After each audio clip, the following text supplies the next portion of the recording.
दोस्तों ये जो पौधा देख रहे हैं ये कोई आम पौधा नहीं है, ये ज़बरदस्त जड़ी बूटी है। ये उन लोगों की दवाई है जो समय से पहले ही थक चुके हैं, कमज़ोर हो चुके हैं। ये जड़ी बूटी नपुंसकता को मिटाकर घोड़े जैसी ताकत देने वाली एक ज़बरदस्त बूटी है। आज के दौर में ज़्यादातर खाने पीने की चीज़ें मिलावटी हो गई है, चाहे दूध हो, घी हो, तेल हो या सब्जी, सभी में मिलावट होती है। ये मिलावटी चीज़ें खाने से शरीर में जहर के रूप में काम करती है और समय से पहले ही कमजोरी आ जाती है, बाल सफ़ेद होने लगते हैं और बुढ़ापा जल्दी से आ जाता है। तो ऐसे समय में आपको शुद्ध जड़ी बूटियों पर ही विश्वास करना पड़ेगा और यही आपको बचाएगी। ये पौधा जो आप देख रहे हैं ये ऊंट कटारा का पौधा है। आयुर्वेद में इस औषधि को वाजीकरण औषधियों में शामिल किया गया है और यूनानी हकीमों ने भी इसकी सराहना की है।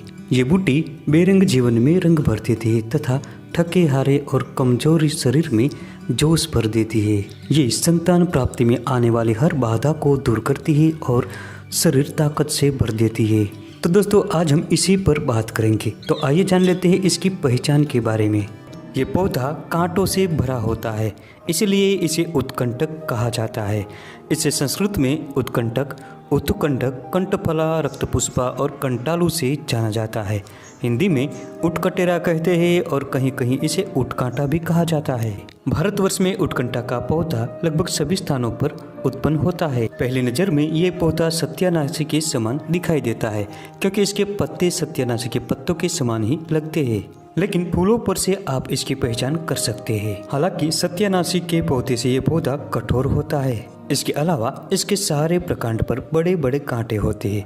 ये पौधा 1 मीटर तक ऊंचा होता है। दोस्तों इसका मूल गर्भस्रावी होता है, इसीलिए भूल से भी गर्भवती महिलाओं को इसका सेवन नहीं कराना चाहिए तथा इसके बीज वाजीकारक होने से नपुंसकता मिटाने के लिए इसका उपयोग किया जाता है। तो दोस्तों आइए जानते हैं कि उत्कंठा के पौधे का उपयोग किस प्रकार से औषध कार्य में हम कर सकते हैं। इसका पहला प्रयोग है सिर दर्द मिटाने के लिए।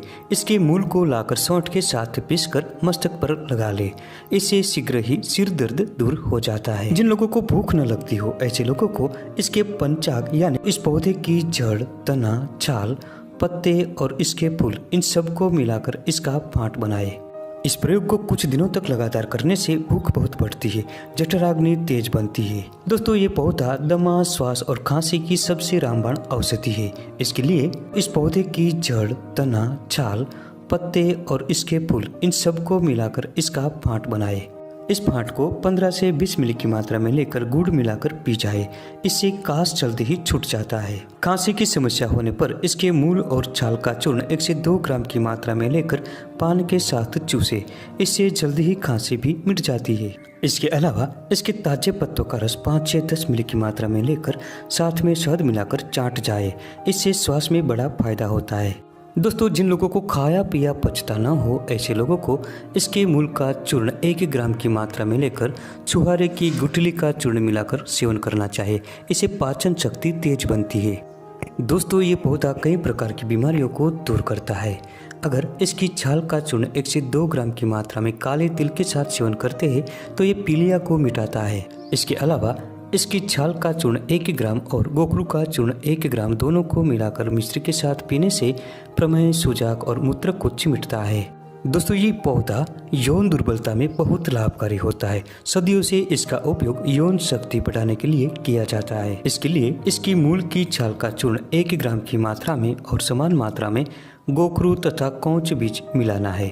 अब इन तीनों की चूर्ण को 200 ग्राम गाय के दूध के साथ पकाकर छानकर ठंडा होने के बाद मिश्री मिलाकर पी जाए। इस प्रयोग से वीर्य के कई प्रकार के दोष दूर होते हैं और वीर्य का पतलापन मिटता है तथा गाढ़ा बनता है। दोस्तों ये त्वचा रोगों में भी बहुत फायदेमंद होता है।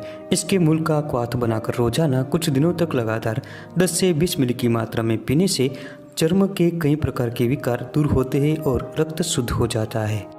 तो दोस्तों ये थी आज की महत्वपूर्ण जानकारी। वीडियो पसंद आने पर लाइक करें, शेयर करें और चैनल को सब्सक्राइब जरूर करें। मिलते हैं अगली वीडियो में फिर एक नई जानकारी के साथ।